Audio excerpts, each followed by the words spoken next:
Assalamualaikum warahmatullahi wabarakatuh. Perkenalkan, nama saya Indana Nurul Hana, NIM 2581141 dari kelas A2 Program Studi Pendidikan Ekonomi.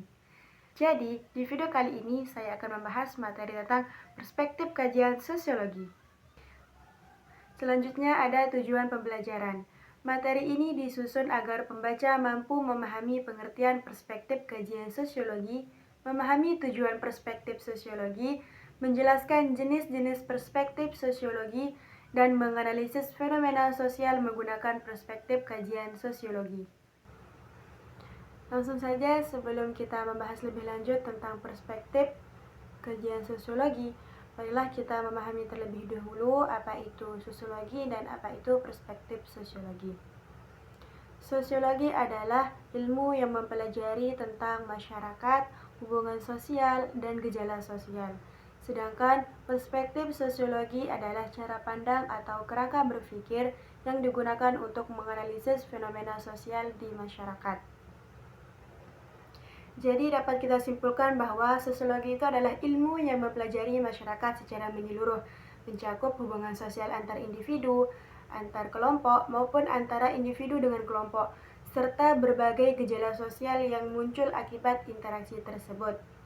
Sosiologi tidak hanya melihat manusia sebagai individu yang berdiri sendiri, tetapi sebagai bagian dari suatu jaringan sosial yang saling memengaruhi. Sementara itu, perspektif sosiologi dapat disimpulkan sebagai cara pandang atau kerangka berpikir yang digunakan untuk memahami berbagai fenomena sosial dalam masyarakat. Perspektif ini penting karena satu peristiwa sosial bisa dimaknai secara berbeda tergantung sudut pandang yang digunakan. Misalnya, fenomena kemiskinan bisa dilihat sebagai hasil dari ketimpangan struktur sosial, sebagai akibat konflik kepentingan ekonomi, atau sebagai konstruksi makna yang terbentuk dari cara masyarakat memandang status sosial seseorang.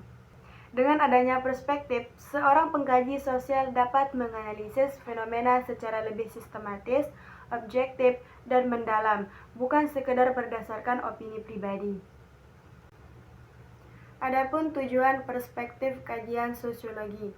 Perspektif kajian sosiologi bertujuan untuk memahami berbagai fenomena sosial, menganalisis hubungan antara individu, kelompok, dan lembaga sosial, menjelaskan penyebab dan dampak dari perubahan sosial, konflik, serta interaksi sosial, dan memberikan kerangka berpikir yang sistematis dalam mengkaji realitas sosial.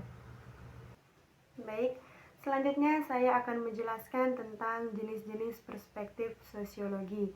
Yang pertama ada perspektif struktural fungsional yang dikemukakan oleh tokoh Emil Durkheim dan Talcott Parsons. Menurut perspektif ini memandang masyarakat seperti sebuah sistem yang dimana setiap lembaga memiliki fungsi dan menjaga keseimbangan dan keteraturan sosial.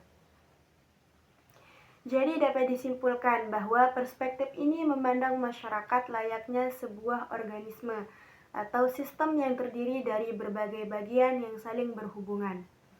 Setiap lembaga sosial seperti keluarga, pendidikan, agama, ekonomi, dan pemerintahan dianggap memiliki fungsi tertentu yang berkontribusi pada keseimbangan dan keteraturan masyarakat secara keseluruhan. Jika salah satu lembaga tidak berjalan dengan baik, maka keseimbangan sistem sosial secara keseluruhan bisa terganggu. Perspektif ini cenderung melihat perubahan sosial sebagai proses penyesuaian menuju keseimbangan yang baru. Yang kedua ada perspektif teori konflik yang dikemukakan oleh tokoh Karl Marx, yang dimana masyarakat dipenuhi konflik kepentingan kekayaan dan kekuasaan memicu perubahan, serta konflik dapat membawa perubahan. Jadi, perspektif teori konflik sangat berbeda dengan pandangan struktural fungsional yang menekankan pada keharmonisan. Perspektif ini melihat masyarakat sebagai arena yang penuh dengan konflik kepentingan, terutama terkait perebutan kekayaan dan kekuasaan. Menurut pandangan ini, ketimpangan sosial ekonomi antara kelompok yang memiliki sumber daya, misalnya pemilik modal, dan kelompok yang tidak memilikinya, misalnya seperti pekerja, akan terus memicu ketegangan sosial. Konflik ini dipandang bukan sebagai hal negatif semata, melainkan sebagai kekuatan pendorong terjadinya perubahan sosial menuju struktur masyarakat yang baru. Selanjutnya, perspektif yang ketiga yaitu perspektif interaksionisme simbolik, yaitu makna terbentuk melalui simbol, bahasa, gestur, dan tindakan membentuk realitas sosial dan sangat relevan pada era media sosial. Jadi, perspektif ini lebih berfokus pada level interaksi sehari-hari antar individu, bukan struktur besar masyarakat. Menurut pandangan ini, makna dalam kehidupan sosial tidak muncul begitu saja, melainkan terbentuk melalui proses interaksi menggunakan simbol-simbol seperti bahasa, gestur tubuh, ekspresi wajah, dan tindakan. Realitas sosial dipahami sebagai hasil konstruksi bersama melalui simbol-simbol tersebut. Perspektif ini menjadi sangat relevan di era digital dan media sosial saat ini, di mana simbol seperti emoji, tagar, atau tren viral turut membentuk makna dan interaksi sosial baru di masyarakat. Nah, yang terakhir ada perspektif sosiologi kritis, yaitu mengkritisi ketidakadilan sosial, yang dimana biasanya menyoroti dominasi kekuasaan, menyebarkan informasi, dan dapat memunculkan hoaks dan polarisasi.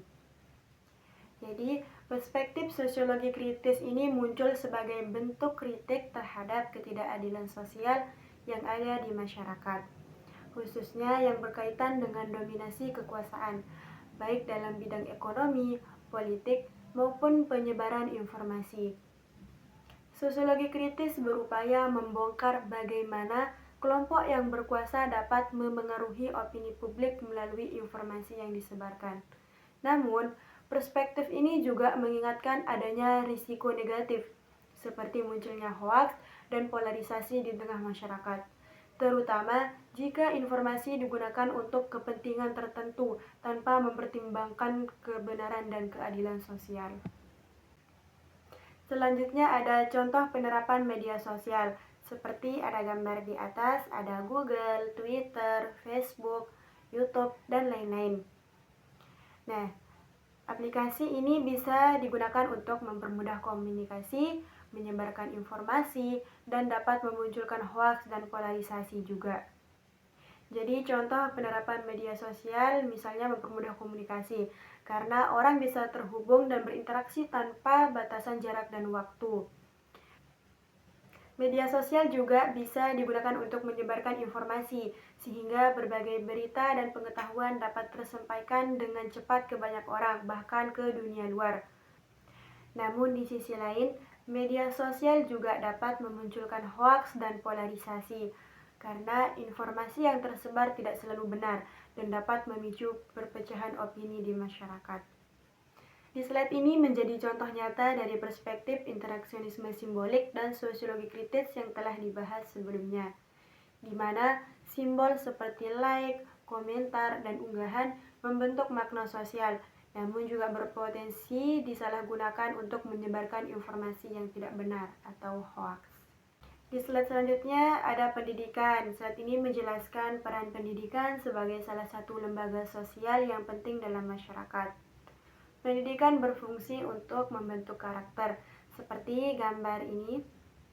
Di sini menjelaskan tentang seorang guru yang sedang mengajarkan muridnya yang masih usia dini atau kecil. Nah, ini bisa membentuk karakter individu sejak usia dini.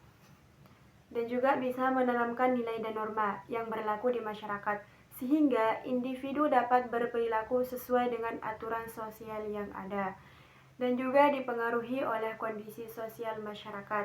Artinya, proses dan hasil pendidikan tidak berdiri sendiri, melainkan terkait erat dengan situasi sosial, ekonomi, dan budaya di lingkungan sekitarnya. Slide ini sejalan dengan perspektif struktural fungsional yang sudah kita bahas di jenis-jenis perspektif tadi, yang dimana pendidikan dipandang sebagai salah satu lembaga sosial yang memiliki fungsi khusus untuk menjaga keteraturan dan keseimbangan dalam masyarakat. Nah, slide terakhir ada kesimpulan. Jadi, tidak ada satu perspektif yang mampu menjelaskan seluruh fenomena sosial, Keempat, perspektif sosiologi saling melengkapi, sehingga memberikan pemahaman yang lebih menyeluruh terhadap kehidupan masyarakat. Baiklah, sekian penjelasan dari saya materi tentang perspektif kajian sosiologi. Semoga bermanfaat bagi kita semua, bagi penonton dan saya pribadi. Kurang dan lebihnya saya mohon maaf. Sekian, Assalamualaikum warahmatullahi wabarakatuh.